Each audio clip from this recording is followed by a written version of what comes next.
The Square Ball Podcast.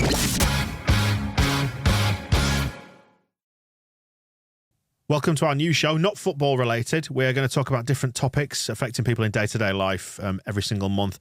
Brought to you by us, a lot of the Square Ball. Me and Michael here from the Square Ball. Ollie's here as well from Andy's Man Club. Andy's Man Club slogan is "It's okay to talk," hence the name of the show. Tell us about AMC. We are a men's suicide prevention charity who run peer-to-peer support groups up and down the UK. We've got currently just short of 120 groups with about 2,600 guys a week attending those sessions. Just a safe place to come and talk about anything that might be bothering you, anything you want to get off your chest in a secure and non-judgmental environment. Yeah, it's a bit to like end the stigma around mental health and talking, isn't it? And when you say peer-to-peer support groups, these are groups where blokes just sit down and chat. If you want to go along, you don't have to say anything. It might just be that you want to be in the room to experience what it sounds like, what it feels like, but there's no pressure to give any information about yourself or your circumstances. That's absolutely correct. Everything is as informal as we could possibly make it. We're trying to remove all that red tape. There's nobody there with a clipboard. There's nobody there that's a trained professional. It is just bringing guys together to have those conversations.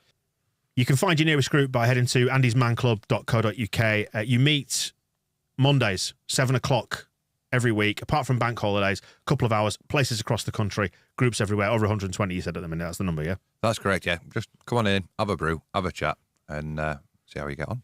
So across these shows, we're doing one a month, talking about different things that have come up. We've done Christmas, we've done money in the last couple of months. It being February, we thought we'd talk about the month of love, Valentine's Day and all that. Why are you laughing, Michael? No, I'm not laughing. It's true. Well, it's true and it's not. It's a load of nonsense, isn't it, really, on Valentine's Day? Your lucky wife. So, yeah, we're just going to chat about issues that commonly come up in relationships. Some of the stuff that you hear at the groups, the Andy's Man Club groups. Ollie, well, we might as well start with Valentine's Day itself then. And it is just, it's just a little hook on which to hang this thing, isn't it? Did you get her a card, your lucky wife? This is going to sound bad now. We have an agreement that we didn't do cards. But is that not one of those agreements where you agree to not do anything, but you still do it? No, because that's not an agreement. You need to make sure that you're not being tricked. That's the thing. But no, I was not tricked. How long have you been married now? 10 years. Is it that long? I think so. Impressive. My kids are 9, so they must be. They didn't arrive till after we were married, so yeah, it must be 10 years. Yeah, we're 10 years in October, so about 9.5 now. But she got a card, but then that's because I'm better than you.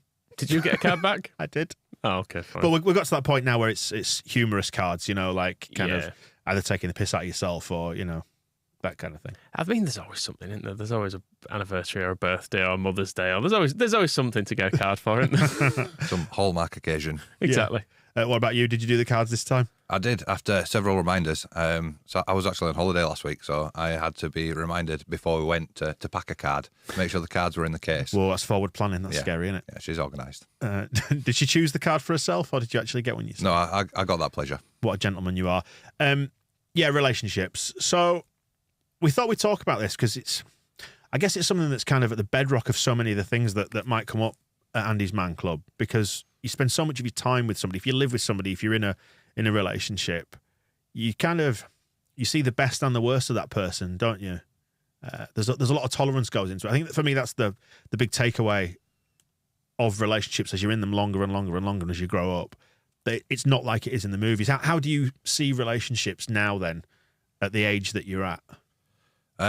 Compromise, ultimately. There are two individual people who are living together and sharing their life, and for both of those people to be happy, there has to be give and take. There really does. Yeah, I think so. And I think as I've got older, it's not necessarily being as entwined with someone as you are when you're like 17 and you basically got nothing else to do in your life. So you just spend your whole time like fawning over your girlfriend because it's like, oh, I can't believe it, I've got a girlfriend. But yeah, I've won the lottery. I didn't think this would ever happen. Oh my God, I must do everything so they don't leave me. But yeah, as we were saying, married 10 years, you kind of you get used to it, don't you?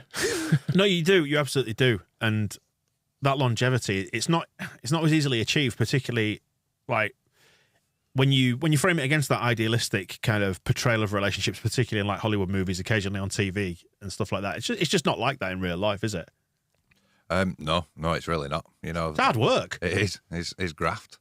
So yeah, it's that day to day grind, especially if you're living with somebody.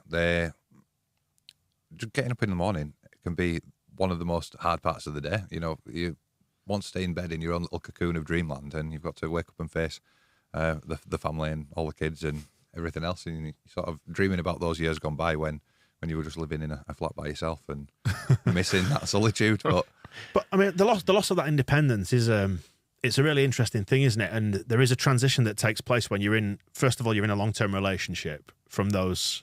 I love you. No, you hang up first. You know, those early moments. The Brendan Aronson phase. Yes. But this is a non-football podcast, remember? We're not doing football in this one. True, but yeah, we've created a little fantasy in our own head of him and his girlfriend being so deeply in love. Yeah. Young, beautiful, unscarred by life. I love you and all that. But yeah, you do. And then when kids come along as well, you go into a different phase as well, where I think I struggle with this a little bit. I'll hold my hands up and say it took me a few years after having the kids to go from that point of, you know, when you're in an early stage of a relationship, it's lots of fun, and then you sort of cohabiting, and it's still just the two of you in your own little world, and then kids come along, and suddenly you need to keep this creature alive. That's priority number one, isn't it? And then you realise as they grow and their demands become greater, that they move to the forefront of your existence, and you're not so important anymore. You're not number one. For me as well, because I had twins, when the kids arrived, we started leading completely separate lives, more or less, because I was obviously did my 2 weeks paternity leave back at work, and because you didn't get any sleep during the night, within about after sort of 6 months it calmed down, and we started to, you know, you could get them down for like 5 or 6 hours at a time, and it was kind of all right. But in the early days, if we both tried to be awake and sleeping at normal times, you were just constantly awake, was essentially the pattern. So it'd work that I'd come home from work, my wife would go to bed, I'd then do the sort of late feed, nappy change, put them down about 1 a.m, and from that point she took over. So like she'd have a good block of sleep early, I'd have a good block of sleep late, but essentially there's a bit in the middle where you go, it's you now. The elbow in the ribs. This is your bit. I've done the other bit, but you just don't see each other for quite a long time. Yeah, so we did similar because I was still DJing in the clubs at that point, which actually worked quite well when the kids were younger. It's when they started going to school and you needed to start getting up on a morning that it all went tits up. But when they were just like infants and toddlers and stuff, it wasn't too bad. So I'd come in from work at like, 2 a.m. or whatever, and then I'd do that middle of the night feed and then go to bed. And it meant I got a good sleep. My wife got a good sleep as well in the run up to that. So that worked out all right. But in the intervening period, though, you just don't really see each other, do you? No. And I mean, I'm quite lucky as well in that we've got grandparents on both sides who are very supportive and have been happy to have them for a night, like overnight and stuff, from relatively early on. So, but I know I've got mates who've 3 years into having kids, and they've like said we've never had a night out because we've got the kids and there's no one to look after them. And you think, bloody hell, must be really tough. I mean, you've got a right old brood, haven't you? So under your roof. So have you coped with that? Well, there's a reason. Bearing in mind we were talking just before we came on air to talk about this, that you were saying I've barely slept this week.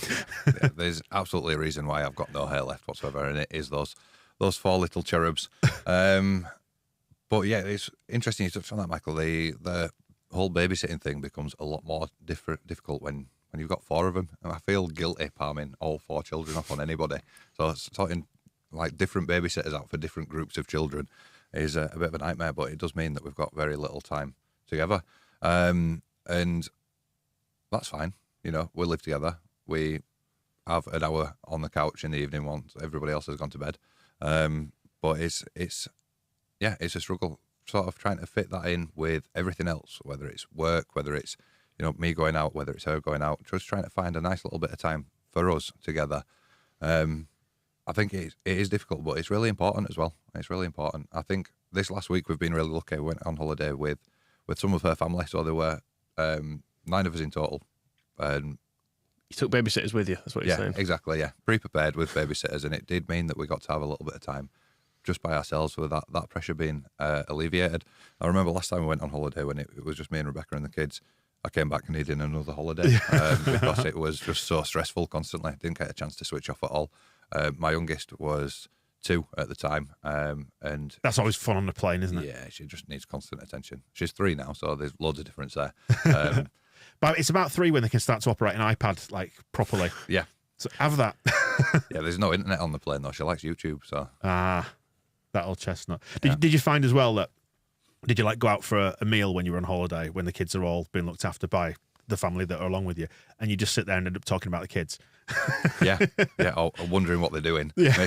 I hope they're all right. I hope they're not being naughty. And it's like, just switch off 5 minutes. The other tensions you have, particularly when they're little, is you can end up essentially in a constant competition as to who's busiest and who's more tired. Yeah. It's like, well, I've been at work, I've done this. Yeah, but God, essentially you end up in a period where it feels like neither of you have any time to yourself. Yeah. And so you can end up both a bit like frustrated with each other, which is unjust because it's the kids' fault. You should blame the kids. Of course you should. And absolutely take it out on them. No, don't take it out on them. But it's just the reality of it, though, isn't it? Well, this is it. Yeah, it does. It feeds into an interesting idea about like your energy levels and your capacity. And one of the things that I've taken from reading all sorts of stuff and listening to podcasts and stuff is the idea that, you know, you've only got a certain amount of capacity within any given day. And it feels like as you get older and your responsibilities grow greater, that your energy levels and your capacity levels kind of drop.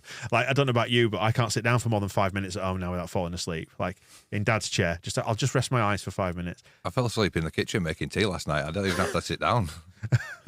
And yeah, the idea that so different things will drain your energy levels in different ways, be that your partner, your kids, your job, or whatever it might be. And when you're trying to juggle all three, it's hard work. Everything comes at once as well. Typically, I know people have kids at all ages, but typically you start having kids at the point at which you've just bought a house, just got married, you're kind of in the thick of your career and trying to progress that somewhat. So everything is there at once. It'd be nice to have kids once you're retired, when you've got nothing else to do. You know, when you can actually spend more time with them. But the reality of it is that it's kind of all there at once, isn't it? You're generally in a financial position where you're somewhat, you know, stretched because you've just bought a house and stuff. You've got then kids to pay for, and then you're trying to have a normal relationship and life around that as well. It's there's not the time or the money to necessarily do it, and you end up sacrificing things, don't you, too? Because if you only have a certain amount of time and a certain amount of energy, things have to give, and it's often the things that are kind of your own things, aren't they? Like, you know, I like to go off and have a swim or whatever, sometimes just to be on my own, go sit in the steam room at the gym. That's my little thing. That's my one thing that I have that's mine. But often that's the thing that kind of falls by the wayside when other stuff needs doing. But I quite like having my own little bit of time, my own little corner of things. I think that's important. Do you agree to have your own little, just a little bit of you that's separate from everything else? I managed to make a square ball into a job to ensure I had football. I've got to do it now. It's my job. There's no option. Yeah, I think it really helps to keep that little bit of sense of self, doesn't it? Because otherwise you can just be this thing that does nothing but work and care for other people. You know, I work extremely long hours, quite often away from home, several days of the week. But if I'm staying away, I tend to try and find a really cheap hotel that's got a crappy sauna in it or something like that, just so I can have that 10-15 minutes to myself and keep on top of that. But you're right, it is the things that we love the most that we end up sacrificing. You know, I can't remember the last time I actually went out with my mates on a night out, probably once or twice in the last 12 months. We used to play poker on a monthly basis. Again, we've all grown up and had kids, and I can't remember the last time we actually played poker. But it's those little things in it. And when I'm away or when I'm working a lot, I then feel that the time I am at home, I have to spend with the missus, with the kids. You know, I know full well they grow up far too quickly. My oldest is 13 now, and it seems like a blink of an eye that he was where my youngest is now. So you really do have to cherish those times and those opportunities. And I just sort of look to the future a little bit, and I've been doing this for a long time now. Just look to the future, saying, oh, you know, I'll go travelling when I'm in my 60s, as it stands at the moment. But when we had my oldest son, when he was born, I was quite young. I was 21 when he was born. And I thought, oh yeah, we'll go travelling. I'll still be in my 40s. It'll be fine. And I've just carried on having kids since then. It's interesting talking about, you know, we spoke about money in January and the fact that I managed to rack up quite a lot of debt. And it was from those years in the 20s and perhaps early 30s before we had the kids that we did a lot of the sort of daft holidays. And there's one stupid year when we did like 3 holidays in a year and ended up in a debt management plan, which I'm still, you know, sort of paying off now. But on the flip side of this, I don't regret having gone and done that because I realised that other people wouldn't necessarily get those opportunities. I've nothing to show for it now, and it's been a complete like 180 in terms of what life is like having the kids and then before that.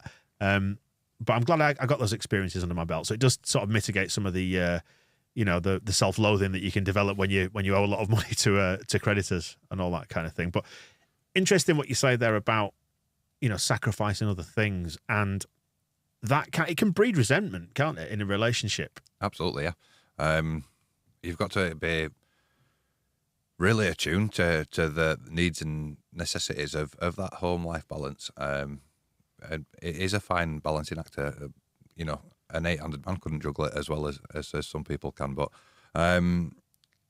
if you're not careful, and you do end up just giving so much of your time to other people, whether it is work, whether it is home, when you're not making that time for yourself, ultimately you start to ask questions of what am I doing? Where do I belong? Who am I? What part of this is actually me? And it can be a really difficult situation to get yourself both into and out of as well. Once you're in that sort of negative cycle, to try and then pick up a hobby or pick up something that you like doing, or find some time to actually spend doing something that you enjoy, can be really difficult.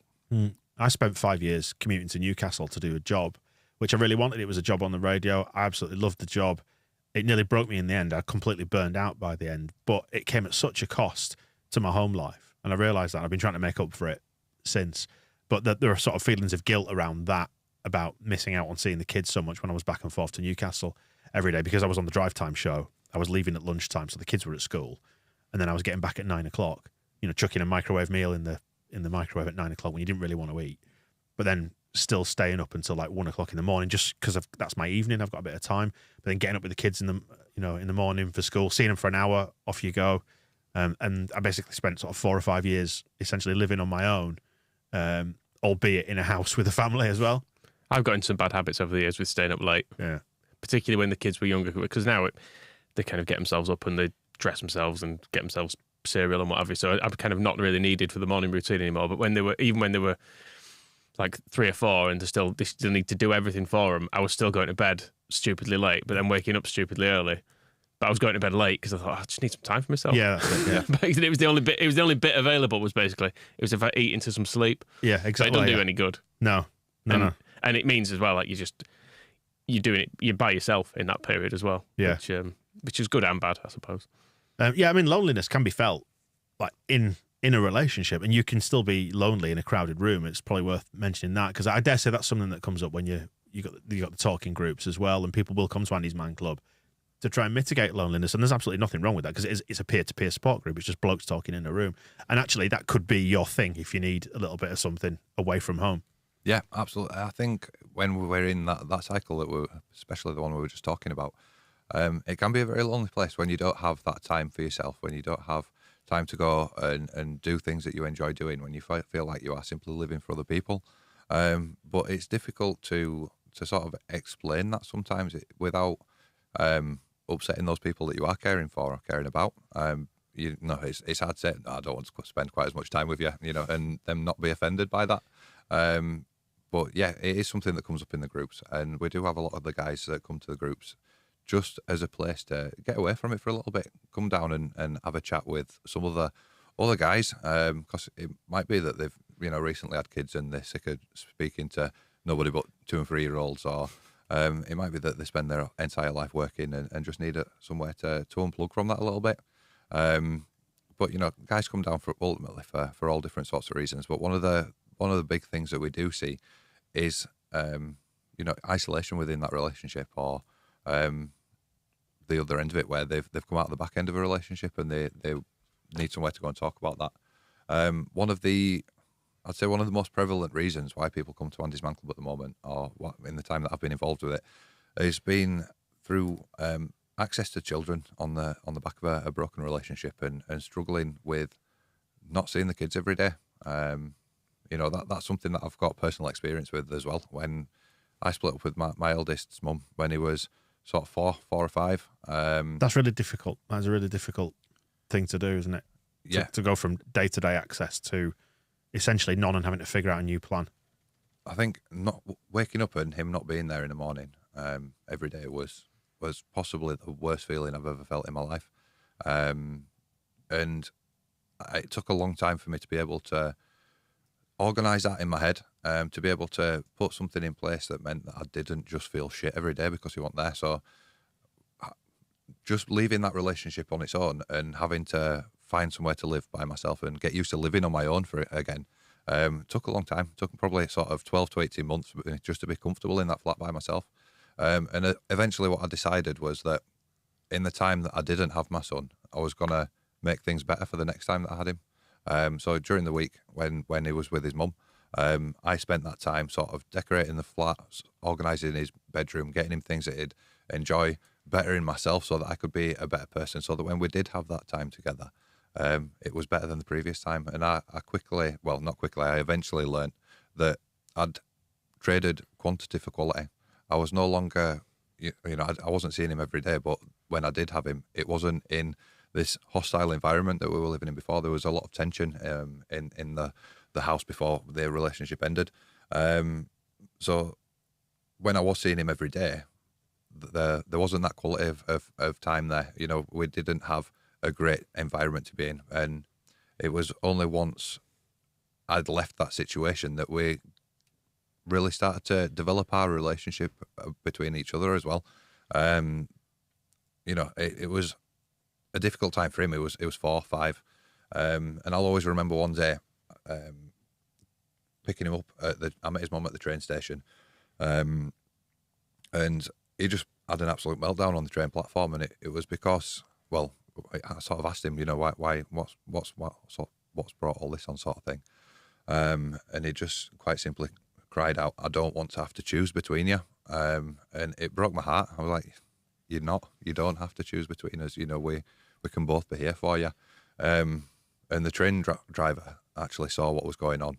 And for some unknown reason, he had a bag of sweets in the cabin of his train. He said he helped us get on the train and gave him some sweets and helped calm him down. But it's something that I'll never forget. And that stays with you, that? Yeah, it really does. And any time he gets upset now, that's what I remember. I remember that scared little boy. And I've spent a lot of time and a lot of effort trying to mitigate that, trying to make sure that my home is his home as well as his home on the other end. Making sure he's got his own space, his own stuff. He has his own clothes at my house, and I just want it to be somewhere. I've always wanted it to be somewhere that he could just feel like is his as well as his other house. And I mean, if you ask him, he'd probably now say that he's quite fortunate, the fact that he's got 2 places that he can go to. He's got 2 sets of stuff. He's got both an Xbox and a PlayStation. He's got one at mine and one at his mum's. And a better environment that they're both. It's better to have 2 good environments, isn't it, or 2 better environments than the thing that you had before. And what you were saying there, I find interesting as well about almost like it's provided a sense of focus about that time, about it being a better time, a quality time, rather than just being there all the time. Because it's easy to be around someone, and the same goes for relationships, not just for the kids. If you're around someone 24/7, to not sort of be switched on to those quality times, it's easy just to drift, isn't it? In any sort of just being around someone is enough. You can almost think, can't you? Yeah. You almost take it for granted, don't you, a little bit? If something's there every day, and it's only when it's removed from that day to day that you start to appreciate it a little bit more, or want after it a little bit more. So that was my main focus, was not just bettering the home and the environment, but bettering myself as well, because I wanted to make sure that we enjoyed each other's company. And if I was sat there in the dark place that I was in at the time, it was never going to be an ideal environment to be having a child in and being the best dad that I could have been. So it was actually around that time, when just after I'd moved into that flat, that I first went to Andy's Man Club, because I knew that I needed to become a better version of myself.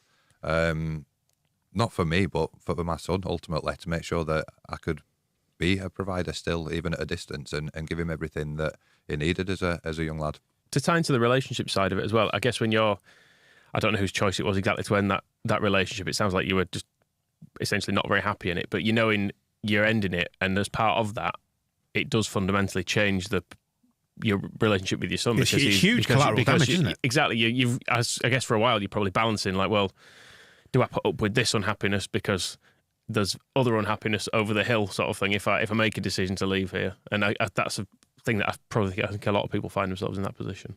Absolutely. I was, it was drawn out. It was a really drawn out breakup, shall we say.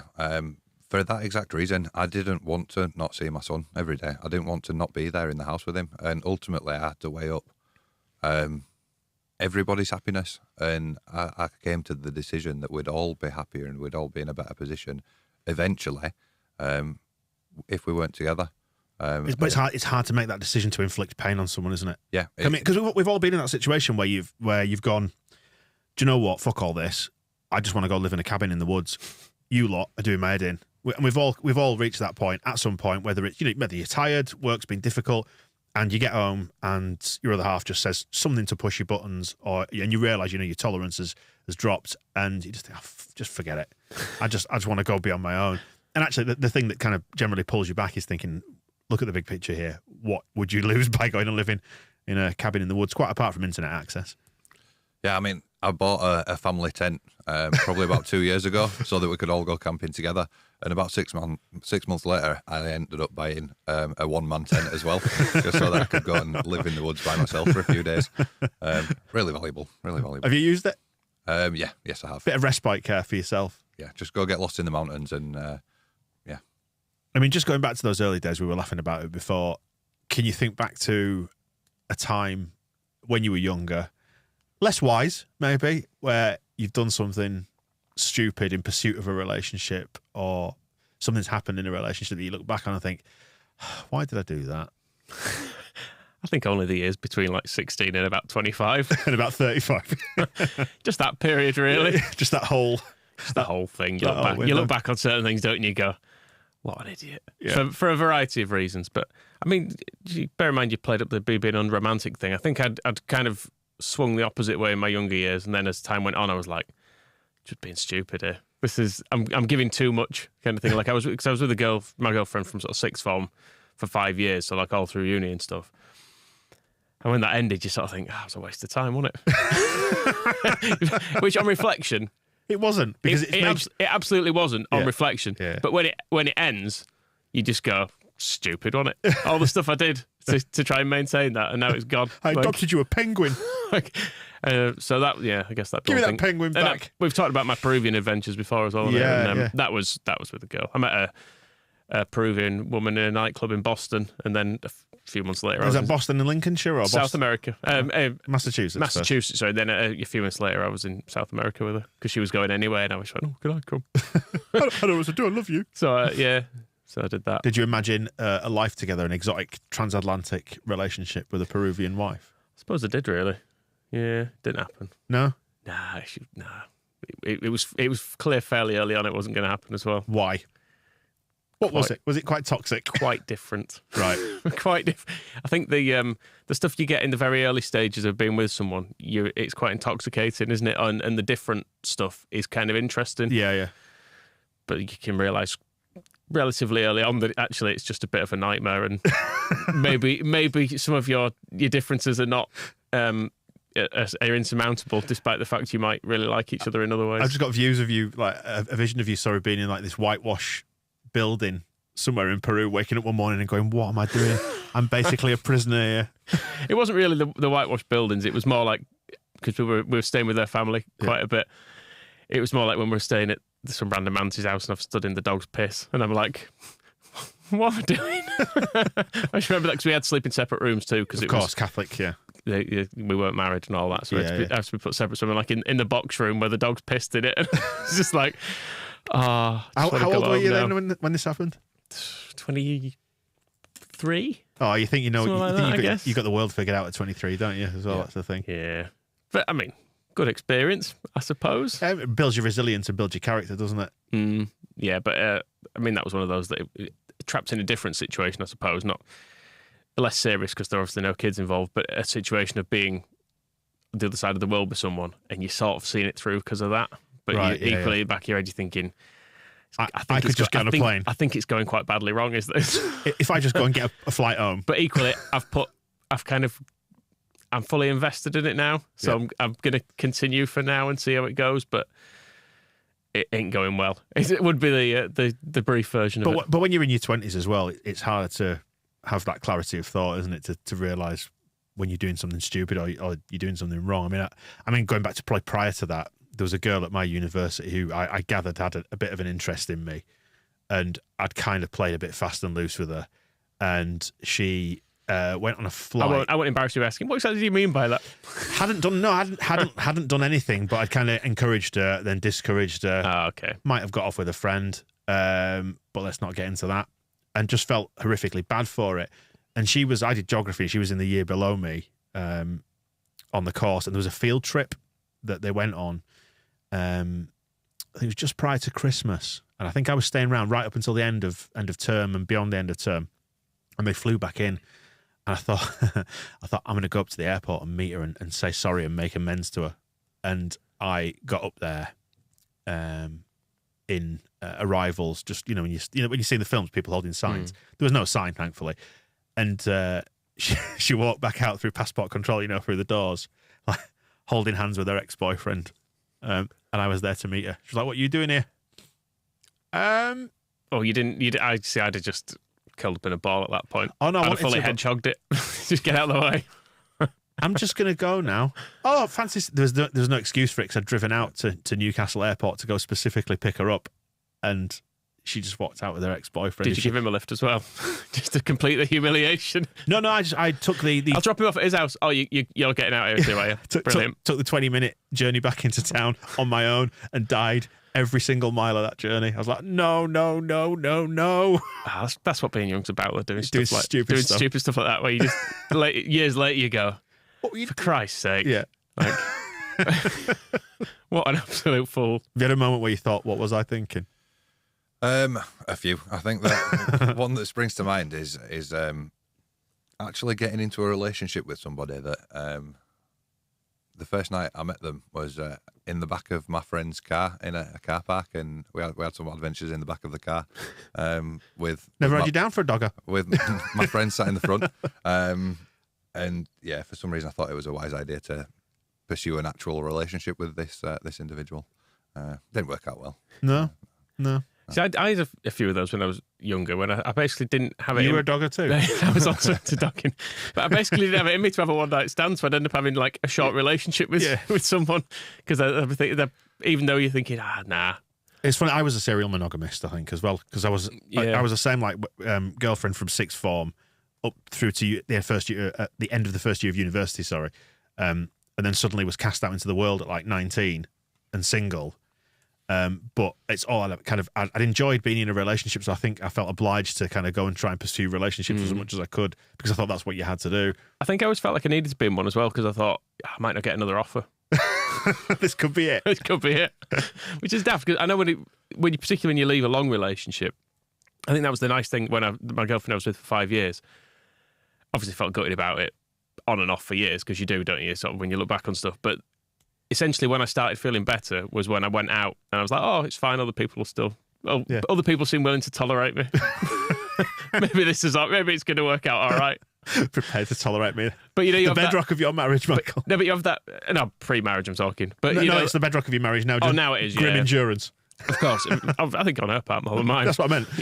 Yeah. So, but yeah, that first bit where you get out of a long relationship, you're like, I fucked here, just single. Yeah. This is me now, single. I was like, 22, thinking, this is me done. Yeah. I might as well just get my little one bed grief pad sorted and settle down for the rest of my life. I mean, that's funny, because it kind of mirrors what you were saying, Ollie, there about it taking time to get used to living on your own, and the adjustment you have to make, particularly when kids are involved. That I don't know, you have to be in the right headspace to be single and be fine with it, because there's so much sort of social pressure on having relationships, particularly if all your friends are in them. Absolutely. And from that relationship I was talking about before, it was the first time after I'd finished that relationship that I was not pursuing any sort of romantic ideal, shall we say. I was not necessarily comfortable on my own, but I didn't want to be with anybody either. I knew that I needed to focus on me for a little bit. I've probably gone from relationship to relationship or fling to fling, almost back to back, before that, leading up to that. And it was that sort of period of growth, if you like, just being by myself, that led me to a position where I understood what I actually wanted from a relationship, more particularly what I didn't want from a relationship. And it was only through those mistakes, I mean, not all of them mistakes. Some of them were, but learning experiences. Learning experiences, yeah. They were all mistakes. But it was only what sort of a car was it, by the way? It was a Vauxhall Vectra. Oh, nice. And one of the old ones. Quite roomy then. Yeah. Good. It was big. I am pleased. What an image. But yeah, it was only through those learning experiences that I learned what I was actually looking for in a relationship. And, I've been with my missus now for coming up to 7 years. We're engaged. We've got kids together, and I'm happy now. And I don't think I would have found that relationship if I hadn't spent that time reflecting on previous relationships and where they might have failed and what might have gone wrong. I mean, there was a lot of sleepless nights during that period whilst I was, 2 o'clock in the morning, just sat there calling myself an absolute idiot and regretting a lot of decisions that I'd made. But during that period of reflection, I really learned a lot about myself and what it was that I was actually looking for. I think it's interesting when you move on from relationship to relationship that you do get a sense of what went wrong in it, and maybe you think, well, that's not going to happen again. Like the girlfriend I was saying about from sixth form, I think because of the age you're at, we were so one person more or less at that point. Yeah. That I didn't do enough of my own stuff, and if she said, "Oh, do you want to do this?" I would just go yes, straight away. I wouldn't say, "Oh, actually, I was hoping to do this on that day, or I've arranged to do this," so I would just go but you're so fearful of losing it. Exactly, I would go with whatever she wanted. Whereas Yeah. I guess partly it's just growing up, but you get a bit older and you think, well, just because you're now my girlfriend, it doesn't mean I have to see you like 7 nights a week.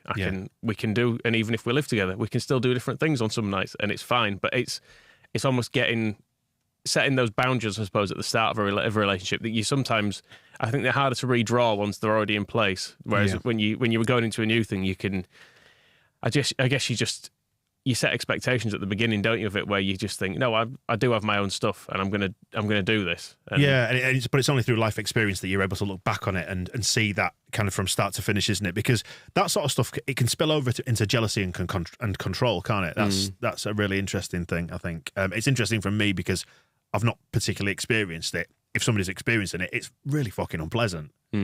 Yeah, I know from not my own relationship, but like friends and stuff who've been in controlling relationships, or in some points are fairly controlling themselves, and it just creates a horrible atmosphere. But that essentially it tends to be drawn out from people expecting different things from their partner than themselves. Like they will think, well, I can do this, but you should really be, doing X, Y, and Z for me, even though I don't do any of that stuff for you. Yeah, and brought about by people's own fears and insecurities, but you tend to take these things out on your nearest and dearest, don't you? And when you're immature in life, it manifests itself in things like that. That does. I think it's interesting that you mentioned there about those boundaries and setting them out early. So I was just thinking, I'm in a situation at the moment where I can't go to bed early. I'm not allowed to go to bed early because of that hour that I mentioned earlier, where me and Rebecca we sat on the couch and we watched telly.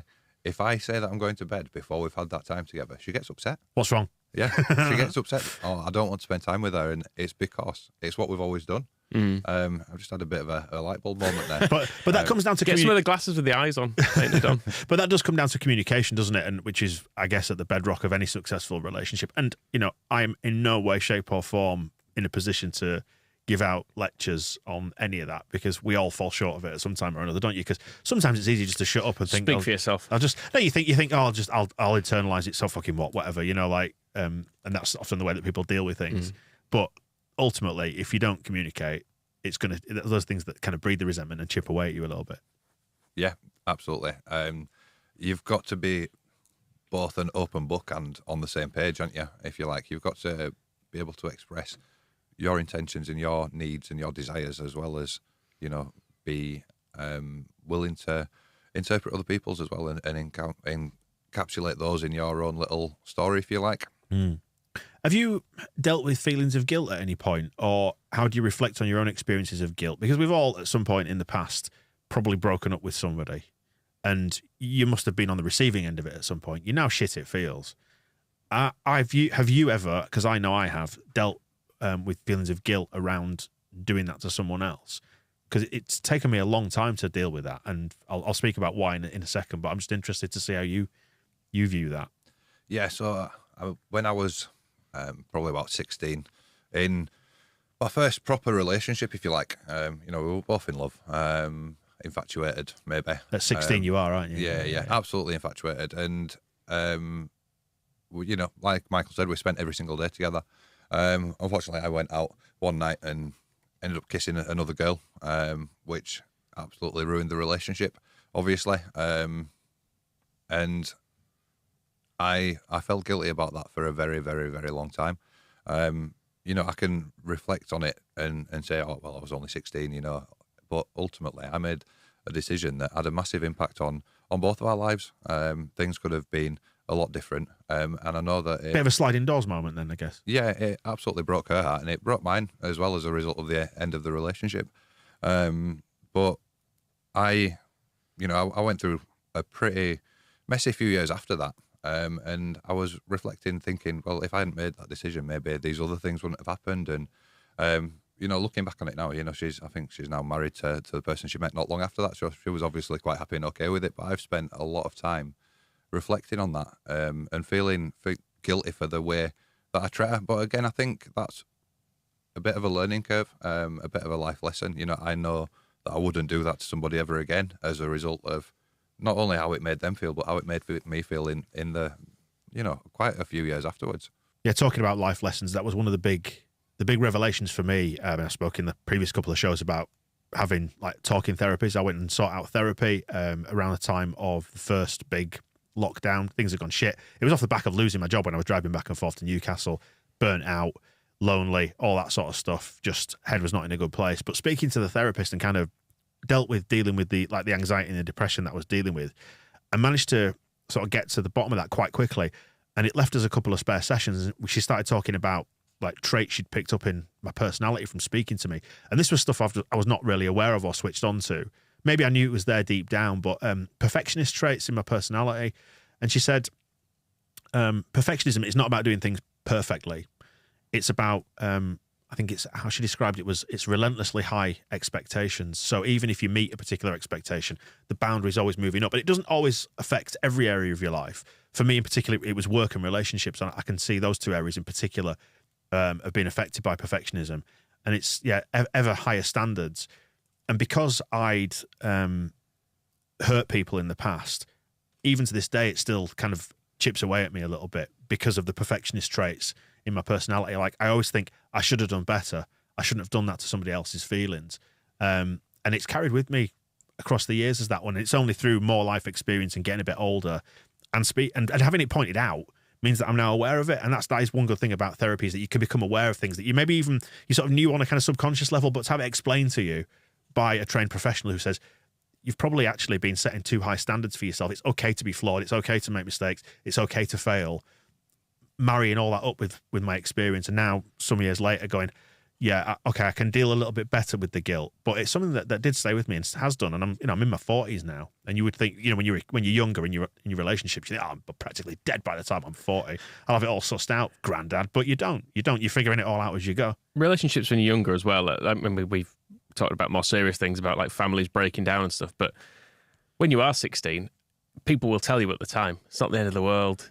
It'll be fine. You'll get over it. But you feel like it is. And you do. But if in that moment, Christ, it's hard, isn't it? It does feel like the worst. It may well be the worst thing that has ever happened to you. Yeah, it feels like your world has collapsed, doesn't it? Yeah. So if there'll hopefully be younger lads listening to this, it's shit. It's pretty bad. However a relationship breaks down when you might be your first girlfriend, you probably weren't going to marry her, truth be told. Yeah. But you probably thought you were, because that's what you do. And you're and because there's nothing so pure and idealistic as your first relationship, because you've got nothing else to compare it to. So it's always going to feel like the best or the perfect thing at that time. And life is full of mistakes and rocks in the road, isn't it? It is, and you're right. It's about it's the innocence of it, I guess, isn't it? Those unadulterated feelings towards somebody, that pure it's all consuming infatuation with absolutely all consuming. Yeah, it just takes over everything, because you've never felt anything like that before in your life, and you don't know what's coming after it. Essentially, you don't know about that heartbreak and the turmoil that is on the back of the relationship once it breaks down. So it is innocent infatuation, and without the association of the negative attributes that we've all felt. So then when you go into the next relationship, you are aware that it might end in heartbreak. You might hold a little bit back, but in that first one, you don't. You just give it everything, don't you? Yeah, because it is everything. It's interesting that as well, because my first proper serious relationship started at exactly the time that my parents divorced. So on the one hand, you've got this failed relationship there that is your entire world as well. It's your home life. So to see that disintegrate, and then you go into that, it magnifies almost the importance of that relationship, and it perhaps makes it feel, even bigger in scale and magnitude than you thought. And that, again, that's something that I've looked back on as I've got older and been able to realize, and through speaking to a therapist as well, maybe that situation informed my view of that relationship and my relationships going forward, and maybe that's why I was kind of a serial monogamist. It's funny how things stick in your head as well, because I can't remember what song it was yesterday, but a song came on in the office and you went... Or was it when we were playing the 80s power ballads? And you said, reminds me of my parents' divorce. Yes. Yeah, those little... Oh, it was Take That Back for Good. It was the same time it came out, yeah. There you go. But yeah, maybe Take That had a big influence on you as well.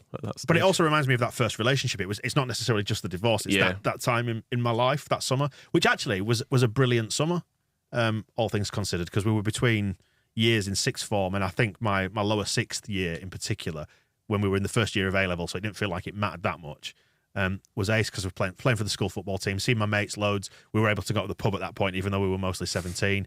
And it was brilliant. So it was kind of all the fun, but none of the responsibility, and yet set against this, the drama of parents splitting up. Absolutely, like living the dream.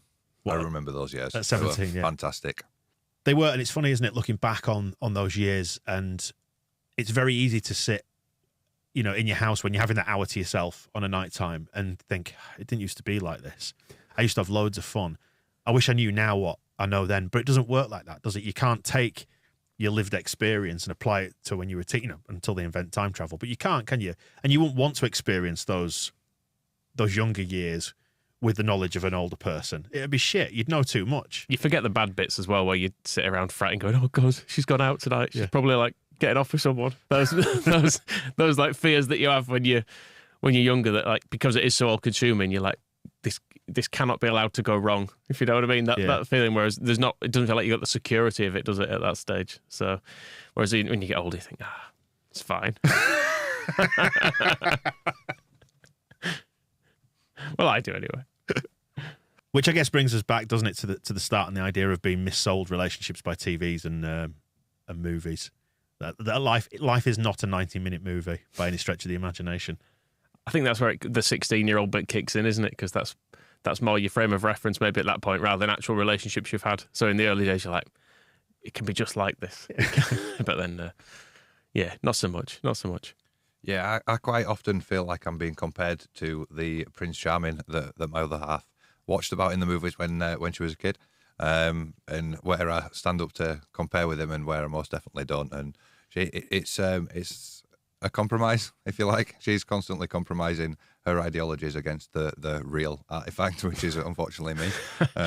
But yeah, it's an entertaining cycle watching it unveil and unfold. I think the other complicating factor at the moment as well is that the stuff people put on social media. So you see the best bit of everyone else's relationships, don't you? So it can be like, oh well, her husband's done this, his wife's done this. What have you done for me, sort of thing. And that can be comparing yourself to others in pretty much everything is bad in my experience. Like and being jealous of other people's things, because they might put a nice thing. Oh, they've been taken on this holiday. They've done this. They might have had a shit time on that holiday. Yeah. You have absolutely no idea, do you? You get a picture or two pictures, and a little in a scene that's been choreographed for social media. Yeah, and it actually shows you nothing. It's the new that's the sort of democratic version of the Hollywood movie, isn't it? That little snapshot on Instagram. I read a really interesting book about this, which it's about.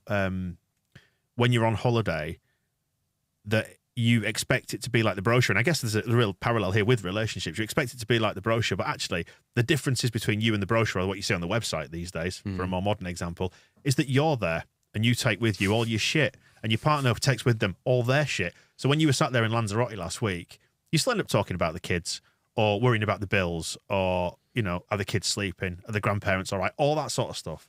Because it ain't the brochure, because you're there. Yeah, the big, bald idiot ruining the ideal situation. Or a small bald idiot in my case. Or just an idiot. Just an idiot. In my case. I'm sure the bald will follow. No, absolutely. It's good to talk about this stuff. And I think we realise we're all in the same boat. So, hanging in there sometimes just all you can do, isn't it? When you're feeling tired or stressed or emotional. And that's good enough as well. No one's finding it easy. No.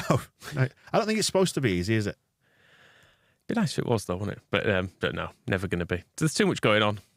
No, it's not easy, but we'll get through it. And just a reminder what Ollie was saying there as well, Andy's Man Club, if you want a bit of company, perfect for it. Monday nights, couple of hours, across the country, 2 hours, 7 till 9. Apart from bank holidays, andysmanclub.co.uk to find your local club, where you will just find other blokes there if you do want a bit of male company. And I really enjoy doing this because it just gives us a chance to, it's not like sitting in the pub minus the drinks. Just got the glass of lemonade on the table. There's no free biscuits here, though, and there is on a Monday night, so it's sold to that man there, yeah.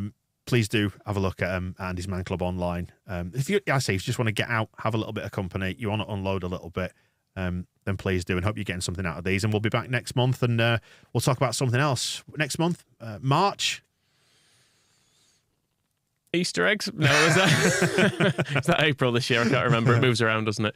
But yeah, we'll find something. Yeah, we'll definitely find something, and we'll be back for you for next month. Thanks for joining us on this one. We'll see you soon. The Square Ball Podcast.